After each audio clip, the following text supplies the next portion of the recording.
జగ్గారెడ్డితోనే Congress party కండుకోవడం కారణం మా working president party అధిష్టానం నిర్ణయం ఆయన ఆ మధ్య మానవతరాయి తిట్టినట్టున్నాడు.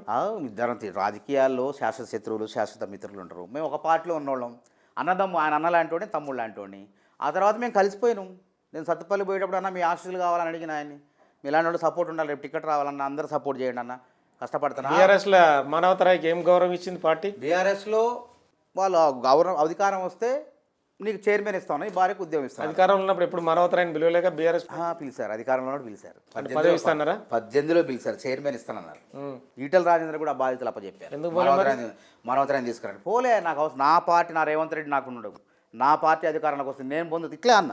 ఇంటెలిజెన్స్ ఆఫీసర్లు కూడా సార్ ఫామ్ హౌస్ రమ్మన్నాడు అన్నా కానీ నేను పైసలు, ఇది రికార్డు యూట్యూబ్లో కూడా చూడండి, పైసలు లేకపోతే ఆర్టీసీ క్రాస్లో అడక్క తింటా కానీ మీ పార్టీలో చేరునా అన్న.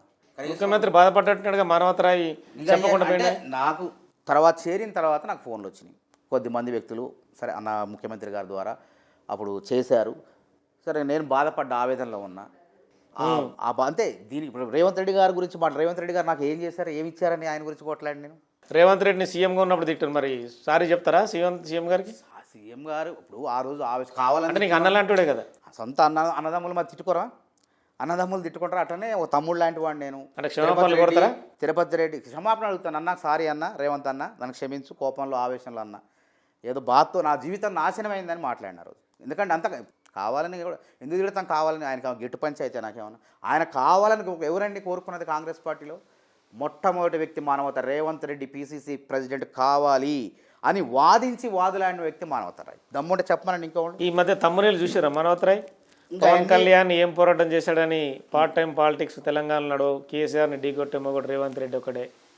నేను అప్పుడు చెప్పిన కదా, నేను ఒకటే చెప్పిన, చీపు నెత్తుంటే సింగిల్ గా రండి, బీఆర్ఎస్ పై రెచ్చిపోయిన మానవతరాయ్. నేను ఏం చెప్పిందంటే, నేను మొదటి చాలా డిబేట్ చూడండి, అంటే యూట్యూబ్ లో మీ మీద ట్రోల్ అవుతుంది ఇదంతా. పెట్టుకోండి, ఏమైతే పెట్టుకొని. జగ్గారెడ్డి చేసింది తప్పే, రేవంత్ రెడ్డి మాస్టర్ ప్లాన్ అదే.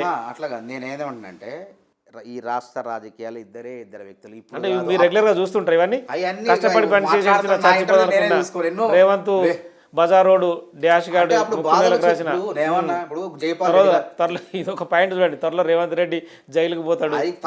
అందులో మాట్లాడలేదు, అది ఆ ఇంటర్వ్యూ ఇలాంటి ఎట్లా చూడొచ్చు, అది తమ్మునైలు ఇష్టం. ఎందుకంటే చేతగాని దద్దమ్మ నిన్ను నమ్ముకుంటే తమ్మునైలు అనేది రెచ్చిపోయిన మన యూట్యూబర్స్ ఏం చేస్తారంటే వ్యూవర్స్ కోసం అంటారా, వ్యూవర్స్ కోసం పెడతారు. కానీ అందులో నేను జైలుకు పోతాను అనలే.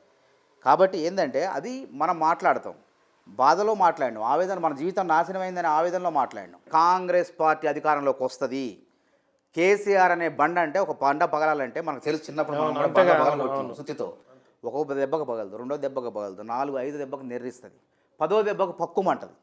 అట్లనే ఈ కేసీఆర్ అనే బండ పగలాలంటే ఈ 5 ఏళ్ళు కాదు, ఇంకొక 5 ఏళ్ళు పట్టింది.